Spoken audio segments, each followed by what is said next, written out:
آپ اپنی عوام کے لیے فیصلے نہیں کرتے، آپ کسی اور کو خوش کرنے کے لیے فیصلے کرتے ہیں۔ اس لیے یہ بڑا ضروری ہے آپ کے لیے کہ آج آپ ایک ڈیفائننگ مومنٹ پہ بیٹھے ہیں۔ سازش کر کے وہ اپنے لوگ اوپر لا کے بٹھا دیے ہیں، اب وہ اوپر آ کے بیٹھے ہیں، عوام ان کے ساتھ نہیں ہے۔ الیکشن کرواتے ہیں وہ ڈرتے ہیں، عوام کے اندر وہ جاتے ہیں تو ان کو چور اور غدار کے نعرے لگ جاتے ہیں۔ مدینہ میں اگر نعرے لگے ہمارا کیا قصور تھا؟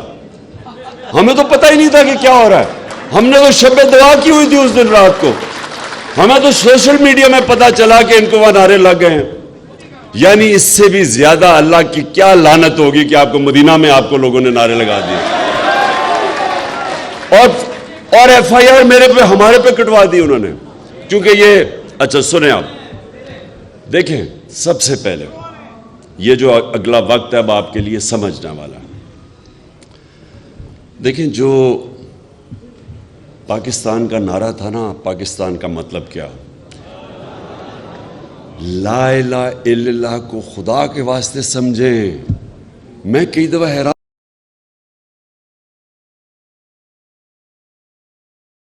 بت کی پوجا کرتے ہیں، اور جو سب سے خوفناک بت ہے وہ ہے ہی خوف کا بت۔ جب آپ ڈر جاتے ہیں، آپ کسی وجہ سے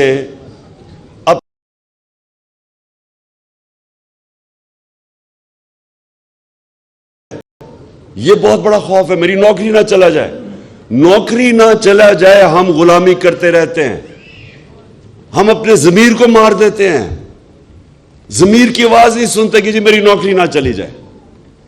پھر میں جب سیاست میں جب ان چوروں کے خلاف میں تو 26 سال سے جہاد کر رہا ہوں، تو مجھے کہہ رہی جی یہ جی بڑے گندے ہیں، آپ کو نہیں پتا، یہ کسی کے گھر چادر نہ چار دیواری نہ گھروں میں، مجھے عام کہتے تھے کہ جی آپ کی فیملی کو نہیں چھوڑیں گے، انہوں نے تو بے نظیر اور اس کی والدہ کی بری تصویریں انہوں نے لاہور کے اوپر پھینکی ہوئی ہیں، یہ تو رکتے کسی چیز پہ نہیں ہے، اور اس میں کوئی شک نہیں۔ ان سے زیادہ غلیظ اور گھٹیا لوگ میں نے کبھی زندگی میں نہیں ملا جتنے یہ خاندان ہے، یہ شریف خاندان، اوپر سے لے کے نیچے، اور ان کا ٹھیک نام رکھا ہے سپریم کورٹ نے سسیلین مافیا، بیکاز یہ مافیا ہے، یہ یا خریدتا ہے لوگوں کو اور یا پھر لوگوں کو ایلیمنیٹ کرتا ہے، جو مافیا کرتا ہے۔ مافیا کے دو طریقے ہیں نا، یا لوگوں کو خرید لیتا ہے یا ان کو ختم کرتا ہے۔ تو دیکھیں یہ ہے اب اصل اس ملک کے لیے ہمارے سامنے، اب اس صرف خوف سے اب آپ کو ڈرائے گا، خوف سے آپ کو غلام بنائے گا۔ 4000 انگریزوں نے سارے بر صغیر کے اوپر حکومت کی، 4000 انگریز تھا یہاں، خوف کی وجہ سے انہوں نے جو 1857 کے اندر جب قوم کھڑی ہوئی آزادی کے لیے، تو انہوں نے اتنا ظلم کیا ان کے اوپر کہ اس وقت وہ خوف کی وجہ سے بیٹھ گئی، بڑی دیر لگی پھر کھڑے ہونے میں، تو اور 100 سال غلامی کرنی پڑی۔ یہ بھی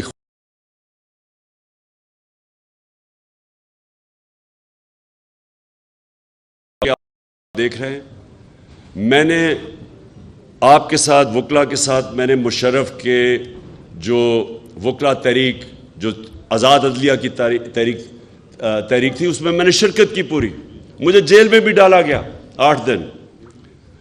میں آپ کو یقین سے کہتا ہوں کہ کسی وہ قریب بھی نہیں آتی جو بربریت انہوں نے کی ہے، جو ظلم انہوں نے کیا ہے۔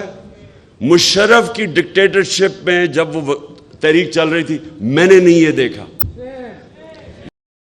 لوگوں کو مارا، ٹیئر گیس شیلنگ کی، انہوں نے 35,000 ٹیئر گیس شیلز استعمال کیے، ان میں ایسے شیلز تھے اور ہمارے پاس ہیں وہ شیل جو کبھی بھی آپ نہیں استعمال کرتے اپنے شہریوں کے اوپر، وہ دہشت گردوں کے اوپر استعمال ہوتے ہیں، انہوں نے وہ شیل استعمال کیے۔ ان کے اوپر کیس سپریم کورٹ میں بھی جانا چاہیے، کیس کرنا چاہیے۔ یہ ایک تو یہ رانا ثناءاللہ قاتل، کیونکہ اس نے 22 قتل کیے ہوئے ہیں، دوسرا یہ چیری بلاسم ہے، اور جتنا ایک اور چیز سن لیں، جتنا بزدل آدمی ہوتا ہے اتنا ہی ظالم ہوتا ہے۔ یہ میری زندگی کا کے بیچ میں کوئی ریکارڈ لوگ مروائے تھے پولیس مقابلے میں. ایک عابد باکسر تھا ڈی ایس پی جو بھاگا ہوا تھا, اس نے پوری ڈیٹیلز دی ہے کہ کس طرح آرڈر کرتا تھا پولیس مقابلے میں لوگوں کو مارنے کا. یہ جو طاقتور دیکھتا ہے اس کے بوٹ پالش کرتا ہے, اور جو کمزور ہوتا ہے اس کے اوپر یہ کچل دیتا ہے. یہ ایک بزدل آدمی کی نشانی ہے. اور پھر اس کا جو بیٹا ہے وہ بھی ایک بالکل اس نے حمزہ ککڑی دگنی ہو گئی, مرغی کی قیمت ہی دگنی ہو گئی جس دن سے یہ آیا, کیونکہ ککڑی بزنس میں. تو دیکھیں ہم نے اب کیا کرنا ہے. سب سے پہلے اور آخر میں جو میں اس کے بعد لائے عمل بتاتا ہوں, یعنی قانون کے اوپر کوئی نہیں ہے. اب یہ جو آپ ذہن میں ڈال لیں کہ جب تک رول آف لا نہیں ہے ایک ملک آگے نہیں بڑھ سکتا. میں پھر سے رول آف لا, جو ملک اپنے طاقتور مجرموں کو قانون کے نیچے لے آتا ہے وہ خوشحال ہو جاتا ہے. اور جو میرے نبی نے 1500 سال پہلے تقریباً کہا تھا کہ جو قوم اپنے طاقتور لوگوں کو قانون کے نیچے نہیں لا سکتی وہ تباہ ہو جاتی ہے. ایک رپورٹ ہے آپ سب کے لیے انفارمیشن کے لیے, کیونکہ میں وہ سیکرٹری جنرل سے ملا ہوا ہوں یونائٹڈ نیشنز کے کئی دفعہ. اس نے ایک پینل بنائی اور بتایا کہ یہ امیر اور غریب ملکوں کے اندر فاصلے کیوں بڑھتے جا رہے ہیں, کیوں غریب ملک غریب ہوتے جاتے ہیں, امیر ہوتے جا رہے ہیں. انہوں نے 1 سال ریسرچ کی, اور یہ ذرا غور سے سنیں ان کی فائنڈنگز کیا تھی. انہوں نے کہا کہ غریب ملکوں سے ہر سال 1700 ارب روپیہ ان کی ایلیٹ, ان کے سیاستدان, ان کے وزیر اعظم, ان کے پریزیڈنٹس, ان کے منسٹر چوری کر کے, منی لانڈرنگ کر کے آف شور اکاؤنٹس اور امیر ملکوں میں بھیجتے ہیں, لندن جیسی جگہوں میں, جس طرح انہوں نے بڑے بڑے گھر لیے ہوئے ہیں اربوں روپے کے. تو یہ پاکستان کا صرف مسئلہ نہیں ہے, یہ سارے غریب ملکوں کا مسئلہ ہے. وہاں زرداری اور نواز شریف خاندان بیٹھے ہوئے ہیں جو پیسے چوری کر کے باہر لے کے جاتے ہیں اور قانون ان کو نہیں پکڑتا. قانون صرف وہ جو چھوٹے چور بھرے ہوئے جیلوں میں ان کو پکڑتا ہے. جو میرے نبی صلی اللہ علیہ وسلم نے پہلے سے ہی کہہ دیا تھا کہ قوم آگے بڑی تباہی کی طرف جاتی ہے.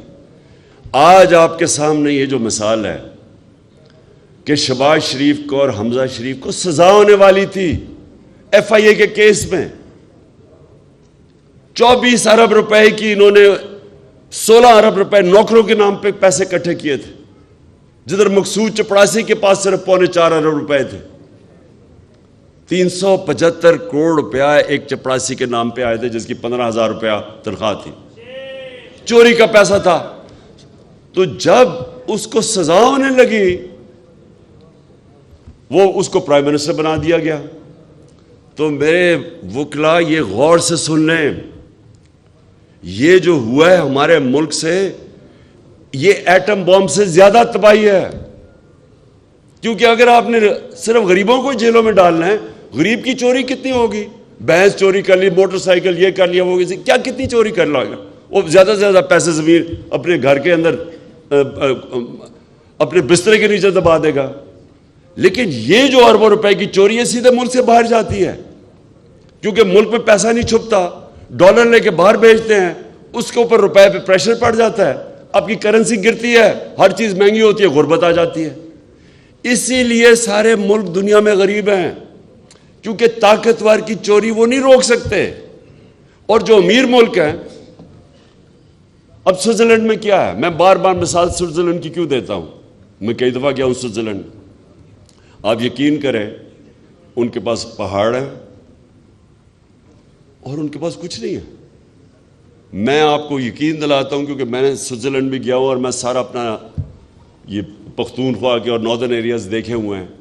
جو خوبصورتی اس اللہ نے اس ملک میں پہاڑوں کی خوبصورتی دی ہے میں نے دنیا میں نہیں کہیں دیکھی.